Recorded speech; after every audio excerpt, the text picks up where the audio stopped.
Assalamualaikum warahmatullahi wabarakatuh. Alhamdulillah, kita bertemu dalam sesi video kali ini di mana saya akan menjelaskan pula akidah kita umat Islam, akidah kita ahli sunnah wal jamaah bahawa Allah istawa di atas arash. Dan untuk menjelaskannya, saya akan menggunakan brosur jualan kereta. Macam ini brosur Proton X50. Kita guna brosur ni ya untuk menjelaskan isu akidah. Biar benar ni. Hal akidah ni guna brosur ni apa ni, main-main ke ni? Fitnah akhir zaman ke ni?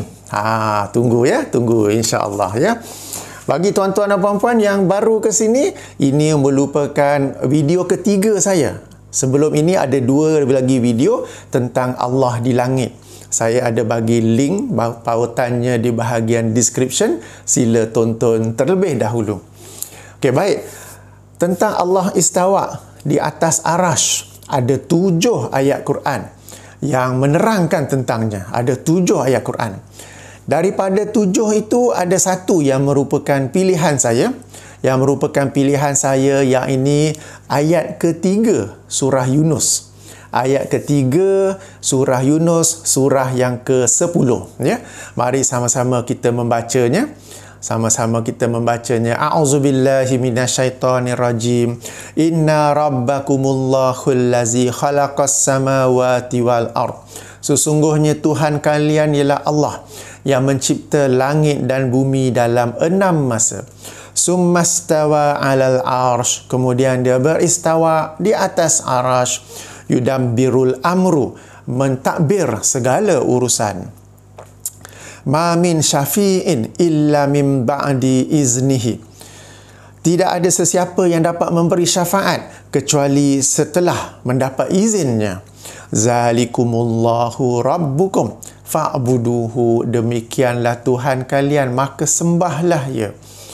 Afala tazakkarun. Apakah kalian tidak berfikir, tidak mengambil peringatan ya?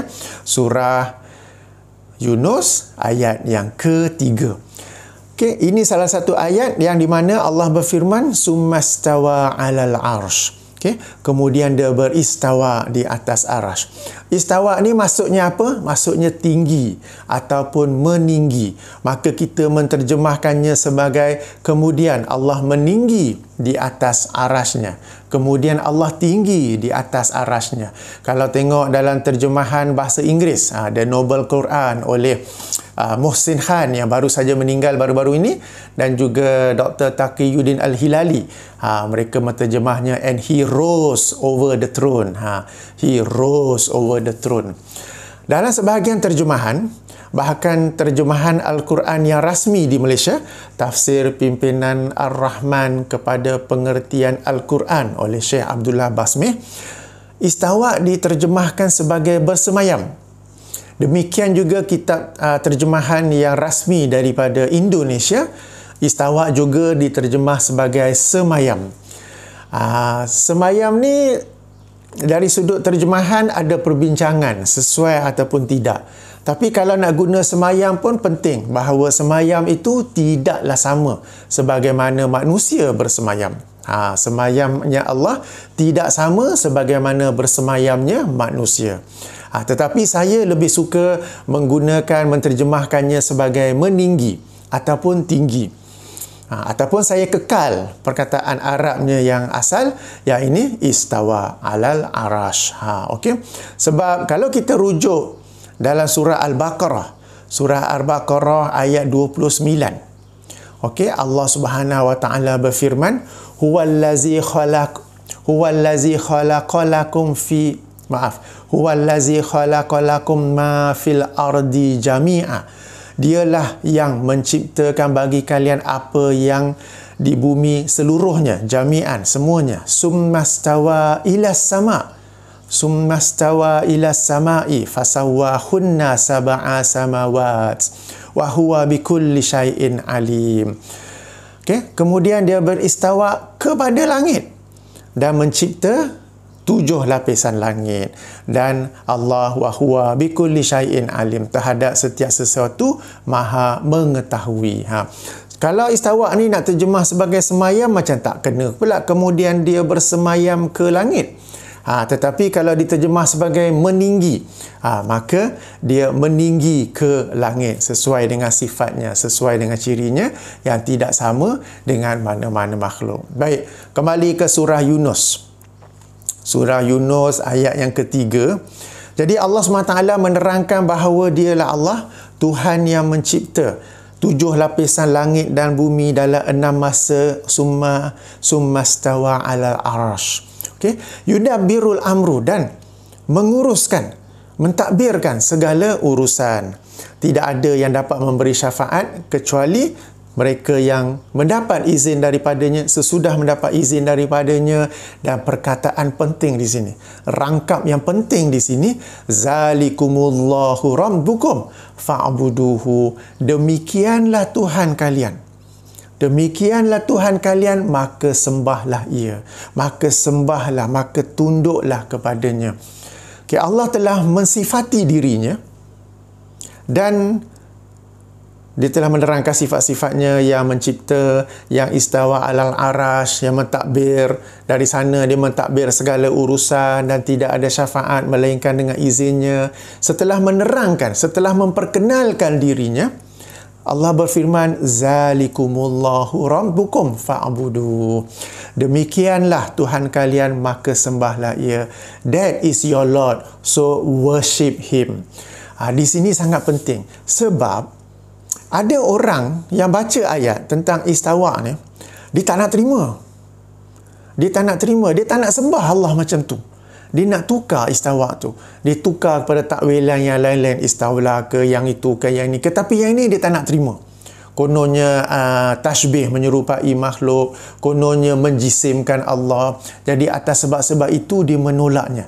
Padahal setelah Allah describe himself, menerangkan tentang dirinya, menerangkan sifat-sifatnya, Allah telah berfirman, zalikumullahu rabbukum, demikian itulah Tuhan kalian, maka sembahlahnya. Siapalah kita ni pandai-pandai lah pula nak kata tak.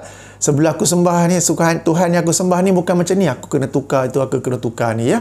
Dan kalau kita nak faham, ya, sebagai analogi, maha suci Allah daripada sebarang kesamaan dengan makhluk. Satu analogi, katakanlah proton. Sekarang kita masuk bab kereta ni, ya. Katakanlah proton ada SUV X50 saiz kecil, ada X70 saiz sederhana, 5 seater, 5 tempat duduk. Dan katakanlah proton hendak mengeluarkan model yang baru, namanya X90. Katakanlah, ya, X90. Dan proton telah pun menerangkan ciri-ciri X90 ni. Pertama, ianya original, fully built from scratch up by the research development of Proton team. Dibina sepenuhnya daripada pasukan Proton tanpa melibatkan syarikat Geely daripada China. Itu pertama. Kedua, ianya lebih besar. X90 lebih besar daripada X70 atau X50. Ianya 7 tempat duduk. Enjinnya 2000 cc. Tetapi dengan kuasa 320 kuasa kuda ataupun horsepower. Tinggi tu. Menggunakan teknologi turbocharger dan juga supercharger. Diterangkan lagi ciri-cirinya dengan gearbox 8 kelajuan. Okey, semua itu ada dalam brosurnya. Semua tu ada dalam brosur. Ini X50, katakanlah ada brosur baru X90. Semua ciri-ciri itu ada diterangkan dalamnya. Maka Proton berkata, demikianlah model terbaru kami yang akan keluar pada bulan Januari. Sekarang ini 30 Julai, open for booking, dibuka untuk tempahan. Bayaran tempahan, bayaran deposit tempahan itu RM500. Tapi yang pentingnya, bila Proton dah menerangkan ciri-ciri X90 tu dalam brosurnya tu, Proton berkata, demikianlah model terbaru kami, maka silalah buat tempahan. Demikianlah model terbaru kami, X90, silalah buat tempahan. Tiba-tiba ada orang, dia tak kerja Proton, dia bukan dari sudut management Proton, dia bukanlah dari sudut kejuruteraan Proton, tak ada kaitan dengan Proton. Tapi dia menafikan ciri-ciri tu. Dia baca brosur ni kan. Tak boleh jadi, tak boleh jadi. Sebab kalau enjin 2000cc menggunakan turbocharger dan turbocharger, yang itu tashbih dengan Volvo XC90. Sebab Volvo XC90 juga menggunakan enjin 2000cc dengan dibantu turbocharger, supercharger, sehingga mampu menghasilkan 320 kuasa kuda, horsepower. Tak boleh tashbih, kita kena ubah. Rasa-rasanya bukan 4 silinder 2000cc, tetapi 6 silinder 3000cc. Baru betul untuk 7-seater. V6 3.0. Kan, tak boleh jadi. Brosur ni kita kena takwil, kita kena ubah. Kita kena takwil. Yang 2000cc 4 silinder turbocharger, yang itu tashbih dengan Volvo XC90. Tak boleh jadi. So kita takwilkannya kepada 3.0 V6. Kemudian gearbox 8 kelajuan. Kalau kereta dah besar macam tu, berat, bawa 7 orang, 8 kelajuan macam tak kena je. Kena pula 8 kelajuan 8 speed gearbox ni tashbih dengan Volvo XC90 tu lagi. Sebab XC90 tu pun gearbox 8 kelajuan. Tak, kita kena takwil. Saya rasa dia gearbox 5 kelajuan je kot. Kereta berat-berat ni tak boleh banyak-banyak gear. Kan? Sebab kalau ada 7 seater mesti besar. Kalau besar mesti berat. Kalau berat 8 speed ni tak boleh jadi. Kita takwil pada 5 speed. Jadi orang ni, dia tak ada kaitan dengan Proton. Dia tak tahu langsung. Okay? Dia hanya baca brosur. Kemudian dia nampak brosur tu ada tashbih dengan model kereta lain, Volvo XC90. Maka dia tak boleh terima brosur ni. Walaupun Proton dah kata, demikianlah model terbaru kami, silalah buat booking. Dia tak nak terima. Dia kata, sebelum I nak buat booking, I nak takwil terlebih dahulu. Enjin tu bukan 2.0 4 cylinder and turbocharger, supercharger. No. It is 6 cylinder 3.0 pernafasan biasa, normally aspirated. Gearbox tu pun I kena takwil 5 speed. Okay, 5 kelajuan, bukan 8 kelajuan. Baru saya nak booking. Tuan-tuan nampak tak analogi ni di mana saya nak bawa, ya? Demikianlah, ya. Maha suci Allah daripada sebarang kesamaan dengan makhluknya. Tetapi Al-Quran telah menerangkan bahawa Allah Subhanahu Wa Taala telah menerangkan tentang dirinya dalam Al-Quran. Dan Allah telah berfirman, zalikumullahu rabbukum fa'buduhu. Okay? Al-Quran ni bukan brosur tau. Bukan brosur yang orang tu tak nak terima, dia nak takwil-takwil. Ini Al-Quran. Dan siapalah kita manusia ni hendak baca tentang sifat Allah ni, tak bolehlah aku kena tukar. Tak bolehlah aku kena takwil. Sebab tashbih dengan manusia. Sebab tajsim. Sebab macam Allah ni berjisim. Macam Allah ni berjisim, kena ditakwil.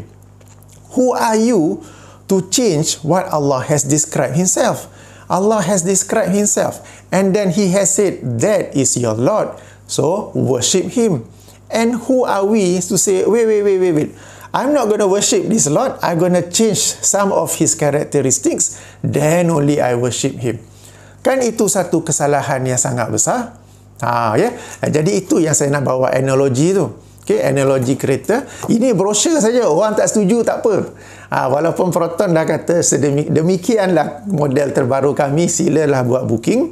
Okay, you tak setuju dengan brosur, tak apa. Tapi sekarang ni you tak setuju dengan Allah. Anda tak bersetuju dengan Allah. Ini satu kesalahan yang besar.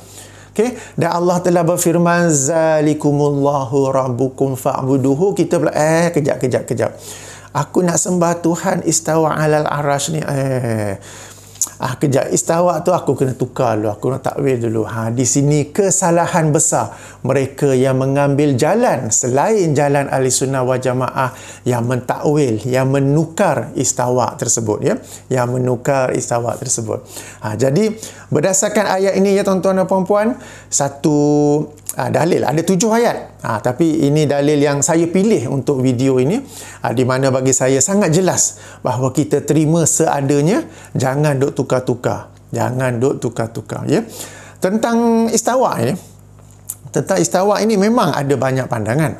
Memang ada banyak pandangan ya. Jadi saya nak baca kata-kata Imam Ibn Kathir rahimahullah yang meninggal dunia tahun 774 dalam kitab tafsirnya. Dalam kitab tafsirnya ketika menafsirkan ayat 54 surah Al-A'raf. Ayat 54 surah Al-A'raf di mana Imam Ibn Kathir rahimahullah berkata, wa amma qauluhu ta'ala summa stawa 'alal arsh falinnasi fi hadzal maqami maqalatun kasiratun jiddan. Dan ada pun firman Allah Subhanahu wa taala summa stawa 'alal arsh, kemudian dia istawa di atas arasy, maka manusia dalam perkara ini telah berbeza dengan perbezaan yang sangat banyak. Okey, di sini dalam kitab tafsir ini bukanlah tempat untuk membahaskannya. Okey, akan tetapi sesungguhnya jalan yang kami tempuh dalam persoalan ini, dalam isu ini ialah mazhabus salafis soleh, adalah mazhab, adalah jalan salafus soleh, generasi awal umat Islam seperti Malik, Al-Auza'i, As-Sauri, Al-Lais bin Sa'id, Al-Syafi'i, imam kita tu, wa Ahmad bin Hanbal, wa Ishaq bin Rawahih wa ghairahum, dan selain mereka daripada para imam muslimin terdahulu dan terkemudian, bahawa wahwa imraruha kama ja'at, bahawa ia ayat Al-Quran ini dilalukan sebagaimana datang. Maknanya kita baca, kita beriman, kita faham, okey dah jalan, terus baca, tak payah stop fikir-fikir ini istawa macam mana ni ya, ini ni mengambil ruang ke ya, ini ni bersemayam sebagaimana orang manusia bersemayam ke, tak payah fikir semua-semua tu. Kita baca, kita faham, kita beriman dengannya dan terus baca. Terus sambung ayat, okay, ayat itu ya. Min ghairi takyif.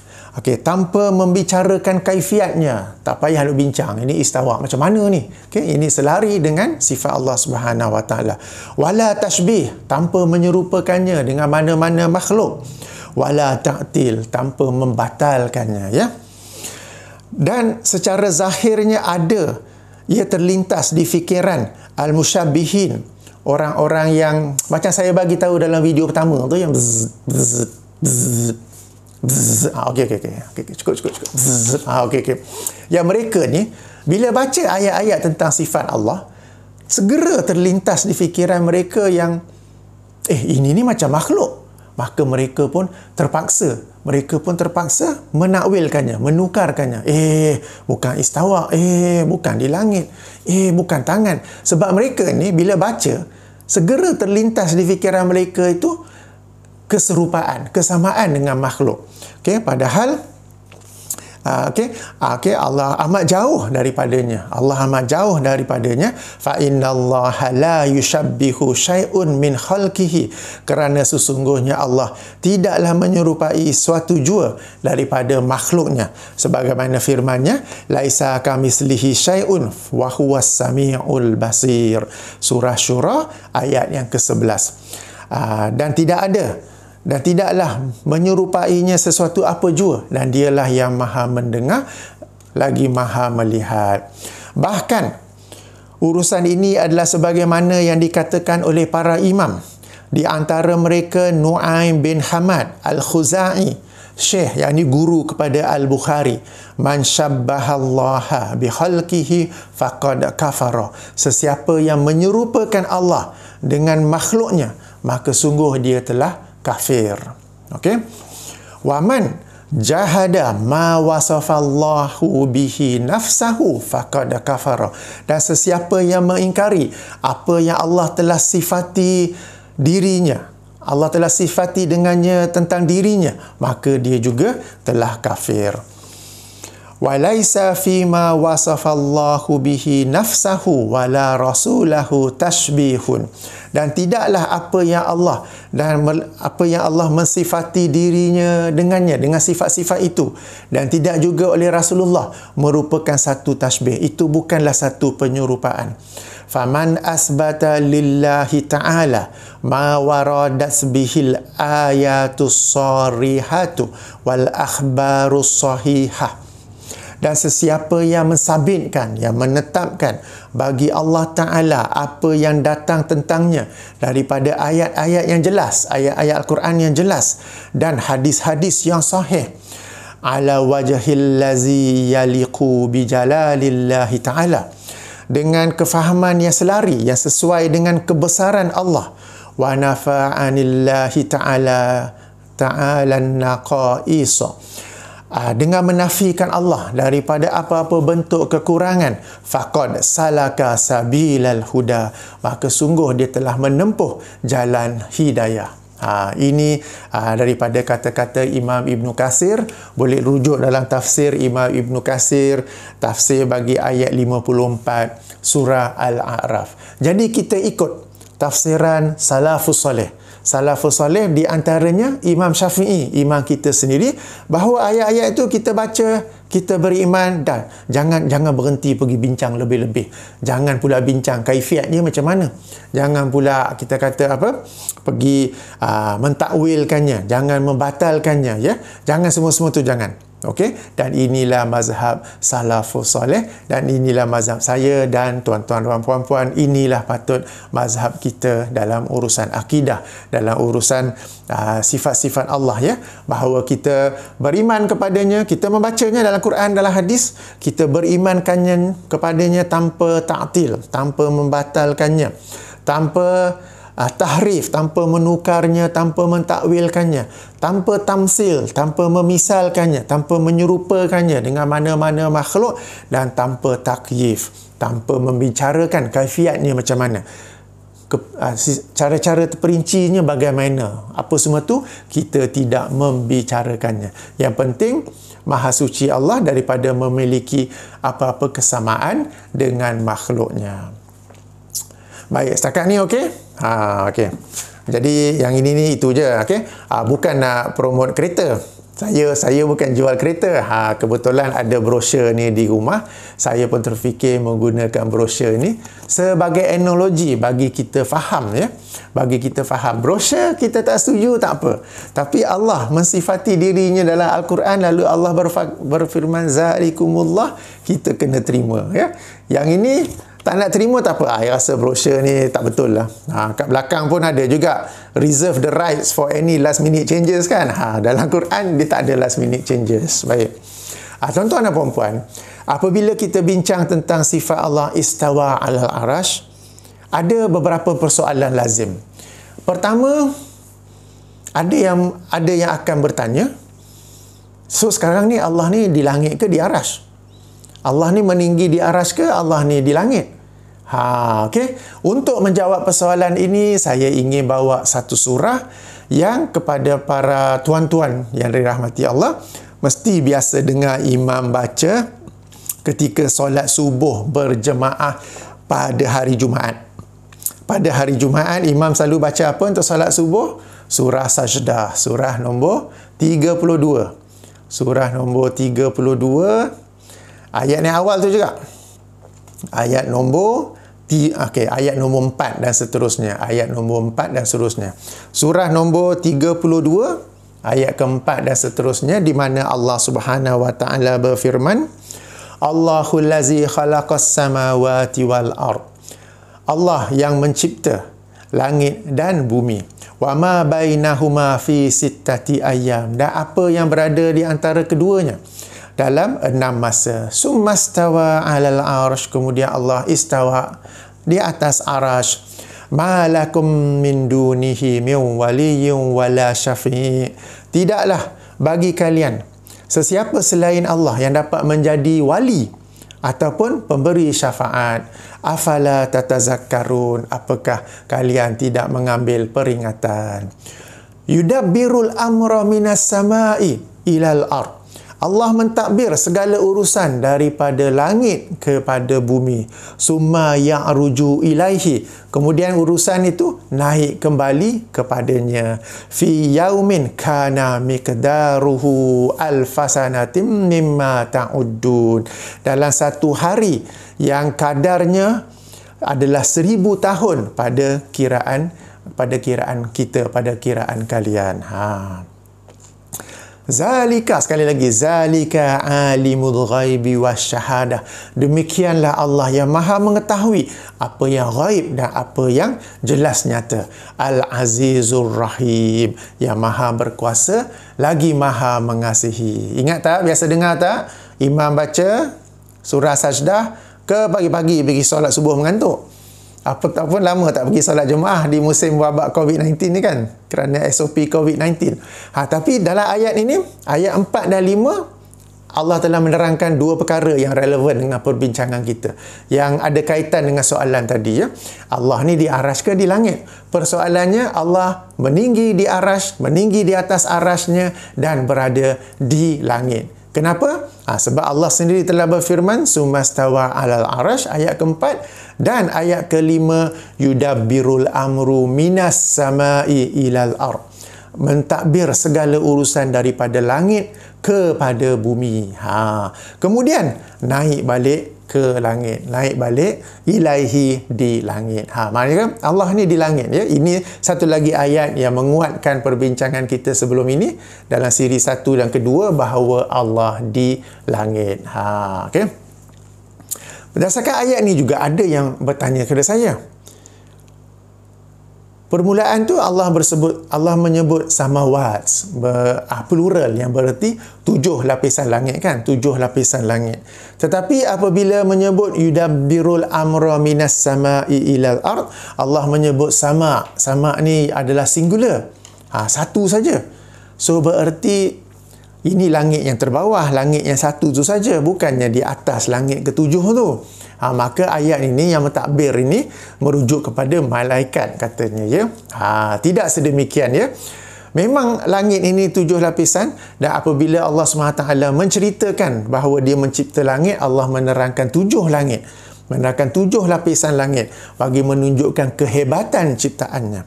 Akan tetapi ada juga ayat sebagaimana ayat kelima, Allah menyebut langit saja. Ia tidak walaupun singular, ia tidak bermaksud langit di bawah. Tetapi langit yang satu tu, kalau nak secara terperinci, di dalamnya ada 7 lapisan langit. Saya ulangi ya. Langit yang satu tu, secara terperincinya, in further details, there are 7 layers. Demikian maksudnya. Apabila Allah berfirman sama, tidak bermaksud langit dunia, tidak bermaksud langit di bawah, tidak bermaksud malaikat, kerana malaikat tidak mentadbir. Malaikat hanya melaksanakan apa yang dilakukan oleh pentadbir, yakni Allah Subhanahu Wa Taala. Dan bukti kedua, kalau kita rujuk dalam surah Fussilat, dalam surah Fussilat ayat yang ke-12, Allah Subhanahu Wa Taala berfirman, a'udzubillahi minasyaitonirrajim, faqadahunna sab'a samawat, dan maka kami mencipta 7 lapisan langit, fi yaumain, dalam 2 masa, wa auha fi kulli sama'in amroha, dan kami wahyukan kepada setiap lapisan langit itu urusannya, wa zayyannas sama'ad dunya, dan kami hiasi sama'ad dunya, langit dunia. Jadi kalau langit tu yang di bawah tu seperti mana yang didakwa, Allah sendiri akan sebut as-sama'ad dunya, langit yang paling dekat dengan dunia, bimasabiha wa hifzan, dengan hiasan bintang-bintang dan juga sebagai penjagaan. Sebab bintang ni digunakan untuk merejam jin yang datang mendengar bisikan malaikat di langit dunia itu. Jadi kita orang Islam nampak shooting star itu adalah tanda jin yang datang mendengar bisikan, perbincangan, perbualan para malaikat direjam dengan bintang. Orang barat mereka kata nampak shooting star, make a wish. Tak, kita tak make a wish ya. Kita kalau ada wish, ada hajat, bila masa kita berdoa. Tak payah berdoa bila nampak shooting star. Zalika taqdirul azizil alim. Jadi memang disebut langit sebagai sama, singular, tapi itu bukanlah bermaksud langit di bawah, bukanlah bermaksud para malaikat ya. Selain itu, kita juga ada hadis yang saya yakin semua orang pernah kenal, hadis Isra Mi'raj Nabi SAW ya. Sebagaimana dalam Sahih Muslim daripada Anas bin Malik di bahagian awal dalam Kitabul Iman ya. Hadis yang panjang, tetapi secara ringkasnya, bukankah Nabi SAW naik satu lapisan langit? Setiap langit Okey, malaikat Jibril ketuk pintu, penjaga pintu buka, tanya siapa, malaikat Jibril akan jawab, saya Jibril. Siapakah bersama engkau? Ni Muhammad sallallahu alaihi wasallam. Okey. Naik langit kedua sama, naik langit ketiga sama, dan di setiap lapisan langit Nabi Muhammad sallallahu alaihi wasallam berjumpa seorang nabi daripada zaman sebelumnya, ya. Langit ke-6 jumpa Nabi Musa, langit ke-7 jumpa Nabi Ibrahim, kan. Lepas tu dah sampai langit ke-7, tak naik lagi dah.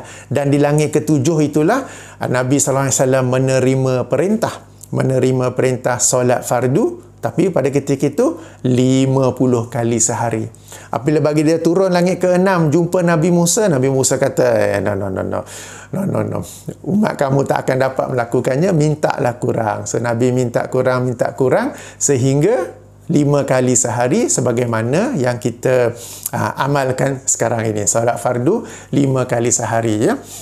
Jadi yang pentingnya Nabi naik berapa lapisan langit? 7 lapisan langit. Sampai lapisan yang ke-7 baru menerima perintah, ya. Okey. Nabi SAW tidak melihat Allah ketika Isra dan Mi'raj, tapi mendapat perintah daripada Allah ketika di paras langit yang ke-7. Okey. Familiar tak hadis tersebut? Hadis Sahih Muslim daripada Anas bin Malik. Sangat panjang kalau saya nak baca sekarang. Tapi saya teringat, tuan-tuan, ya, kita di Malaysia ni Isra Mi'raj siap cuti umum, kan? Cuti umum. Kemudian masjid-masjid, surau-surau, beberapa hari sebelum Isra Mi'raj ke, pada hari Isra Mi'raj ke, beberapa hari selepas ke, ada program ilmu, kuliah sempena Isra Mi'raj. Dan saya yakin pernah dibacakan hadis ini. Tapi di kalangan kita ni, dah dengan cutinya, dah dengan majlis kuliahnya apa semua tu, masih menafikan Allah di langit. Masih menafikan Allah istawa ala arash. Ya, habis tu Nabi Isra Mi'raj pergi mana, ya? Kan duk belajar selama ni, pergi mana, kan? Ke langit, kan? Mula-mula ke Baitul Maqdis, kemudiannya ke langit, naik setiap lapisan langit itu sampai ke langit ke-7, kan? Okey. Jadi ini menjawab persoalan, ya, antara samawat dan juga sama. Alright? Okey, itu soalan pertama. Soalan kedua ialah, ada juga yang bertanya, Allah ni kan ada di mana-mana berdasarkan ayat Hadid, surah Al-Hadid ayat yang ke-4. Surah Hadid, surah yang nombor 57 ayat ke-4. Okey, surah 57 ayat ke-4, rangkap kedua terakhir. Rangkap kedua terakhir di mana Allah Subhanahu taala berfirman, wa huwa ma'akum aina ma kuntum, dan dia bersama kalian di mana saja kalian berada. Ini kan dalil Allah di mana-mana. Okey. Nanti dulu. Jom kita baca keseluruhan ayat. Keseluruhan ayat ke-4, ya. A'udzubillahi minasyaitonirrajim. Huwallazi khalaqas samawati wal ardi fi sittati ayyam. Dialah Allah yang mencipta langit dan bumi dalam 6 masa. Summastawa 'alal 'arsy. Kemudian istawa di atas arash. Ada sini istawa atas arash. Ya'lamu, perhatikan ayat tu, ya'lamu, Allah mengetahui. So seterusnya, permulaan ayat Allah menerangkan bahawa dia mencipta 7 lapisan langit dan bumi. Kemudian Allah menerangkan bahawa dia istawa 'alal arash. Selepas itu Allah menerangkan tentang pengetahuannya. Ya'lamu ma yaliju fil ardi wa ma yakhruju minha. Allah mengetahui apa yang masuk ke dalam bumi dan apa yang keluar daripadanya. Wa ma yanzilu minas sama'i wa ma ya'ruju fiha, dan apa yang turun daripada langit dan apa yang naik kepadanya. Selepas itu baru Allah berfirman, wa huwa ma'akum aina ma kuntum, dan dia bersama kalian di mana saja kalian berada. So kebersamaan yang dimasukkan di sini ialah ilmu Allah. Ilmu Allah, bukan zat Allah itu sendiri. Allah sebagaimana di permulaan ayat yang Allah telah tetapkan ialah Allah tinggi, Allah meninggi di atas arash, okey, di langit. Okey. Apabila Allah berfirman dan dia bersama kita, ma'aish Allah ini ialah ilmu pengetahuan Allah. Bahkan Allah sambung lagi di penghujung itu, wallahu bima ta'maluna basir, dan Allah terhadap apa yang kamu kerjakan, apa yang kamu amalkan, maha melihat. Dan ini kan sekali lagi pengetahuan Allah. Allah melihat apa kita buat, di mana saja kita buat, Allah melihat kita. Walaupun kita dalam gua, kita dalam terowong, kita dalam lombong yang digali dalam bawah tanah tu, Allah tetap melihat kita. Allah tetap mengetahui apa yang kita buat. Jadi ayat ini bukanlah menerangkan Allah ada di mana-mana, tetapi menerangkan tentang pengetahuan Allah ada di mana-mana. Sementara Allah, istawa ala arash. Dan soalan terakhir, soalan lazim ya. Soalan lazim orang suka tanya, kalau Allah ni istawa ala arash, arash ni makhluk Allah. Sebelum Allah cipta arash, Allah istawa kat mana? Kita jawab bahawa memang Allah istawa ala arash, memang arash ini makhluk Allah, akan tetapi Allah tidak memerlukan kepada mana-mana makhluknya, sebab Allahus Samad. Allah ini semua makhluk berhajat kepadanya, sementara Allah sendiri tak berhajat pada makhluk mana-mana makhluknya. Kita beriman bahawa Allah istawa ala arash bukan kerana Allah itu berhajat kepada arash, bukan kerana Allah memerlu kepada arash, tetapi kerana Allah telah mensifati dirinya sedemikian. Maka kita beriman dengannya tanpa tanya lebih-lebih. Orang yang tanya lebih-lebih ni yang tadi Ibn Kathir kata tu. Dia kata baca je, lalukan saja sebagai yang datang, tak payah fikir lebih-lebih. Dia duk fikir lebih-lebih, dia duk tanya tu, tanya ni, apa semua tu ya. Lepas tu Ibn Kathir sendiri kata, orang yang zahirnya dia duk fikir macam-macam yang terlintas, yang musyabihin tu, mereka ni lah yang asalnya yang menyerupakan Allah dengan makhluk. Sebab bila mereka baca ayat-ayat macam ni, mereka macam dia bukan cannot brain, dia over brain. Bukan sel-sel tak berhubung, sel-sel terlebih berhubung sehingga berlaku current surge. Istawa ala aras, fi sama. Tak boleh. Kena takwil, kena tukar. Lalu mereka pun menukar ayat-ayat tersebut, walaupun Allah telah berfirman zalikumullahu rabbukum fa'buduhu. Kemudian bila mereka lihat orang yang berpegang secara zahir ayat itu, dia pun menuduh, inilah golongan musyabihah. Inilah golongan yang menyerupakan Allah dengan makhluk. Inilah golongan mujassimah. Inilah golongan yang berjisimkan Allah. Padahal mereka yang sedemikian itu, lalu mereka baca ayat ni, mereka macam saya pernah baca pandangan dia orang kan, sampai mereka ni hantar gambar seorang duduk atas kerusi di langit tau. Mereka pernah hantar gambar, inilah Tuhan kalian. Kita kata kita beriman dengan ayat-ayat tu, tak adalah kita terfikir walaupun selintas sekecil sekalipun begitu, tetapi mereka yang memikirkannya sedemikian, lalu mereka lah yang menukarnya, mereka lah yang rasa kena tukar ya. Dan perkara ini, akidah ini, antara yang berpegangannya di kalangan para imam salafus soleh ialah Imam Syafi'i sendiri rahimahullah ya, Imam Syafi'i sendiri. Ya, jadi tuan-tuan dan puan-puan, itu yang saya nak sampaikan tentang sifat Allah istawa alal arsh. Sebagai kesimpulannya, ada 7 ayat yang menerangkannya. 7 ayat, maka kita beriman kepadanya ya. Kita beriman kepadanya tanpa ta'til, tanpa menafikannya, tanpa tahrif, tanpa menukarnya, tanpa menakwilnya, tanpa tamsil, tanpa menyerupakannya, memisalkannya dengan mana-mana makhluk, dan tanpa tahrif, tanpa membicarakan kaifiatnya, ni macam mana ni, tanpa semua-semua itu ya. Dan inilah saya tekankan, bukan pegangan Wahabi, bukan pegangan Muhammad bin Abdul Wahab, tak. Sebagaimana kita baca tadi dalam tafsir Ibn Kathir. Tuan-tuan dan puan-puan, tafsir Ibn Kathir ni sudah diterjemahkan dan sudah ada aplikasi dalam telefon, baik iOS maupun Android. Muat turun pun secara percuma. Mungkinlah ada iklan keluar sikit-sikit kan. Boleh baca yang terjemahan. Okey? Surah Al-A'raf, surah ke-7 ayat 54. Baca apa Imam Ibn Kathir kata, inilah jalan, inilah mazhab salafus soleh ya. Dan para imam termasuklah juga Imam Syafi'i ya. Dan baca yang tadi saya baca yang Arab, saya terjemahkan. Yang edisi terjemahan, dia terjemahan Indonesia. Tetapi bahasanya dimudahkan supaya semua yang faham bahasa di Malaysia, di Singapura, di Brunei, di selatan Thailand dapat juga mengambil manfaat daripadanya. Jadi inilah akidah kita, Ahli Sunnah wal Jamaah. Tanpa Ahli Sunnah wal Jamaah sekian itu tu kita pun pelik semacam kan. Right? Itu yang pertama.